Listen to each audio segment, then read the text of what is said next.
जय माता की, जय श्री महाकाल। आज आपको मैं बताने जा रही हूँ, जो आप कहते हो ना कि कोई पक्का इलाज करो, ऐसा कुछ करो कि ये नेगेटिविटी हमें दोबारा ना हो, है ना। तो ऐसा है कि देखिए, नेगेटिविटी हो ना हो ये तो देखो जाने भगवान की क्या होता है क्या नहीं।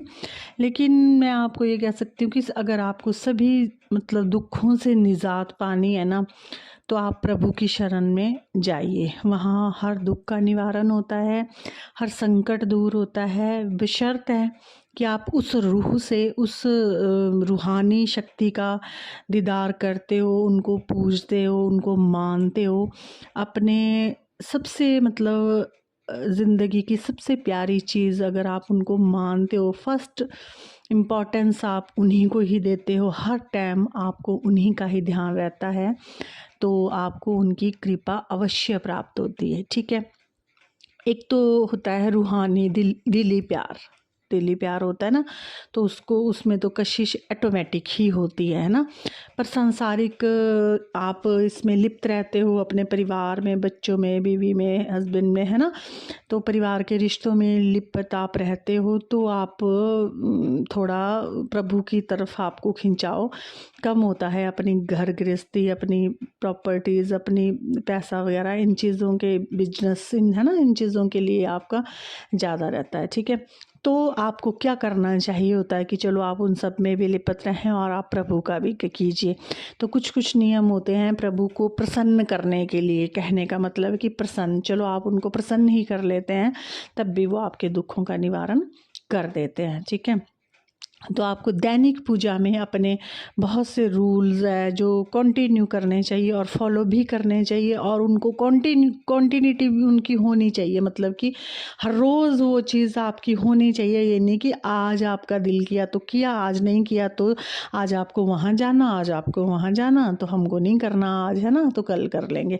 ऐसा नहीं होता है ना। तो भगवान तो वैसे भी चलो भाव के भूखे, वो किसी पैसों के प्रसाद के भूखे नहीं होते हैं, वही हमें देते हैं। हमें हमें उनको क्या देना होता है ना। तो सबसे पहले तो आप ये करेंगे कि आप अपने इस तरीके से पूजा करेंगे कि आपके इष्ट देव आपकी तरफ आकर्षित होएं। तो कैसे होएं? एक तो आप निरंतर भोग देंगे। देखिए, रोज़ रोज़ बड़े बड़े भोग भी नहीं लाए जाते, बनते भी नहीं है ना। एक दिन तो रख लीजिए कोई, कि जैसे अब जैसे मेरा सैटरडे होता है तो उस दिन बड़े भोग जाते हैं। बाकी रोज़ दैनिक पूजा में तो मैं भी ऐसे सिंपल करती हूँ। तो आप लोग नहीं इतना करते, तो मैं आपको सिंपल सा बता रही हूँ कि आप अपने जो भी आपका इष्ट देव है, इष्ट एक ही रखिए। जैसे किसी को भोलेनाथ अच्छे लगते हैं, किसी को माता रानी अच्छी लगती है ना, एक अपना रखिए, उन्हीं का ही आप मंत्र जाप कीजिए। ठीक है। तो वो आप भोग रखिए। तो आप एक धूप दीप तो सभी जलाते ही हैं ना, तो आप एक पताशा रख लीजिए। एक पताशे को एक लोटा पानी का रख लीजिए। तो आप उस पर ना 5 बार छींटे मारिए कनिष्ठा उंगली से अपने, जिससे आप तिलक करते हैं उस उंगली से करके छींटे उस पर बताशे पर दीजिए, और उसको बाद में जैसे चढ़ा के दीजिए, पूजा कीजिए, सब कुछ कीजिए। और फिर उसके बाद आपको आरती करनी है। आरती में आप थोड़ा सा कपूर डालेंगे। कपूर में आप 2-3 टुकड़े गरी के, जो गोला होता है गोले के 2-3 टुकड़े आप उसमें डालेंगे, और थोड़ा सा गूगल डालेंगे। तो उससे आप अपने इष्ट की आरती गाएंगे। जैसे कि कोई शंकर भगवान जी की करता है, तो अब जैसे मैं शंकर भगवान जी की करते हैं, तो आप ओम ओम शिव, जय शिव ओमकारा कर सकते हो। ठीक है। तो जिसकी भी आप आरती करें, आरती ज़रूर कीजिए। आरती में आपका जो भी, जैसे कोई चालीसा पढ़ते हैं, आप कुछ पढ़ते हैं, अगर उसमें कोई त्रुटि रह जाती है तो वो आरती आपकी उसको संपूर्ण कर देती है। तो अपने इष्ट की आरती मीन्स जैसे आपके सामने खड़े हैं, आप उनको ऊपर से नीचे तक निहार रहे हैं, उनका शुद्धिकरण कर रहे हैं, उनका मतलब कि उनको अच्छे तरह से वो कर रहे हैं, संवार रहे हैं। ये मतलब होता है थोड़ा आरती का। आरती करिए, बस फिर आपने वो धूप सारे घर में अपने घुमानी है। तो देखो, उसका 24 घंटे तक असर रहता ही रहता है उस धुनी का, अपनी जो आप ये करते हैं ना। तो वो फिर आपके घर में नहीं जल्दी प्रवेश होती, ना ही आपकी बॉडी में होती है वो।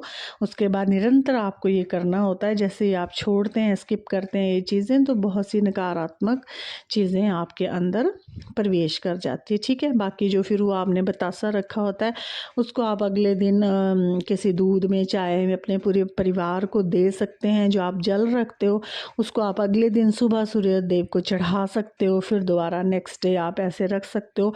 भोग आपको एक ही टाइम देना होता है, सुबह ही देना होता है, शाम को नहीं देना होता है, सुबह ही देना होता है। तो ये सिंपल सा है, ये पताशे का भोग अच्छा लग जाता है, लगा लेते हैं मीठे का भोग भगवान, और रेडी भी होता है हर टाइम, नहीं भी बनता है। वैसे अगर आप बनाना चाहे तो आप हलवा बना सकते हो, गुलगुले बना सकते हो, जो मर्जी आपका दिल करे भगवान के निमित्त आप जो मर्जी बना सकते हो। बट ये एक सिंपल तरीका बताया है मैंने, ये आपका हर रोज़ दिया भी जाता है और आसानी से भगवान को लग भी जाता है। ठीक है, फिर आप उस आरती को सारे घर में घुमाएं और आपको 10-15 दिन के अंदर अपने घर में पूरे वातावरण में पॉजिटिविटी नज़र आने लग जाएगी। और सारा ये तरीका अगर आप करेंगे तो आपके इष्ट आपको सपने में भी आने लग जाएंगे और थोड़े दिन के बाद उनकी कृपाएं भी आपको बरसने लग जाएगी। देखिए, अगर आप कुछ करोगे, ऐसा कभी नहीं होता है कि आप कर रहे हो और नहीं हो रहा है। ठीक है, जो लोग नहीं करते हैं निरंतर, उनको सब कुछ पता है कि हमारे साथ नेगेटिविटी हो रही है, हमारे साथ ऐसा हो रहा है, हमारे साथ ऐसा कर रहा है। ठीक है, कोई भी देखो, जो ऐसा नहीं होता कि जो गलत करता है, ऐसा कभी नहीं हुआ, कभी नहीं हुआ आज दिन तक कि उसको उसका भुगतान भुगतना नहीं पड़ता है। भुगतना पड़ता है, अच्छे का भी और बुरे का भी मिलता है, 100% मिलता है कि ज़्यादा ये थोड़ा लेट मिल जाएगा लेकिन मिलता है। ठीक है, तो इसलिए उस साइड मत जाइए कि कौन हमको क्या कर रहा है। ठीक है, जो कर रहा है वो अपनी समझ से कर रहे हैं और वो आगे जा कर के उसका भुगतान करेंगे और वो आपको देखने को मिलेगा भी।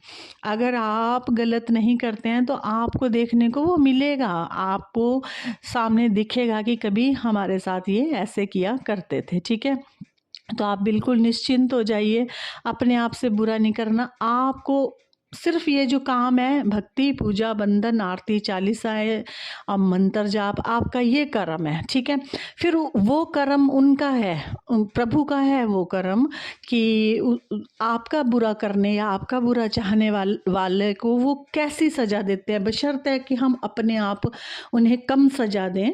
लेकिन जो प्रभु की सज़ा होती है उसका फिर तोड़ नहीं है संसार में। ठीक है, तो पेशेंस रखें। ठीक है, लाइफ में बहुत दुख आते हैं, बहुत कुछ होता है, कोई किसी को ये नहीं है कि कोई उसको सुखी बना देगा, उसको दुखी बना देगा, कोई किसको सुखी बना देगा।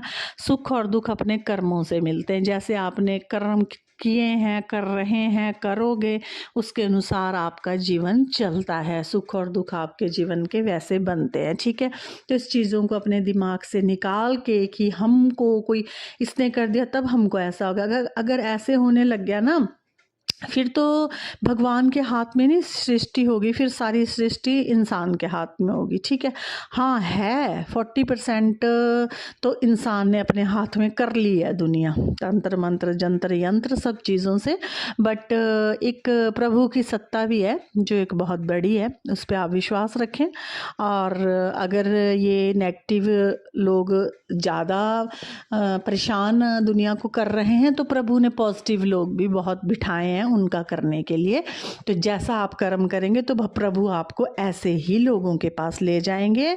और भक्ति कभी भी फल नहीं जाती है। आपके जीवन में कोई ऐसा स्टार आ जाता है ना, ऐसा सितारा आपके जीवन में प्रभु मिला देते हैं जो आपके हर दुख को हर के ले जाता है। बशर्ते आपने अच्छे रहे होंगे, अच्छा किया होगा, आपने दूसरे के लिए गड्ढा नहीं खोदा होगा। ठीक है, तो ये आप टेंशन ना करना। अगर अभी थोड़े बहुत जिनकी भी लाइफ अपसेट हुई है, थोड़े दिन में नॉर्मल हो जाएगी। मैं अब शुरू करूँगी थोड़े दिन में पूजा, 2-4 दिन में, तो आप सभी के दुख दूर होंगे। मेरी भी समस्या थी, जो देवी देवताओं के नियम होते हैं तो मैं नहीं उसमें कर सकी। तो प्लीज़ आप लोग कोई भी ये ना करें, माता रानी का ध्यान करें, यहाँ दरबार का ध्यान करें, मंत्र जाप करें, गुरु को जाप करें, जो मैं आपको दे रही हूँ जानकारी, इसको लाइफ में फॉलो करें। ठीक है, जय माता की, जय श्री महाकाल।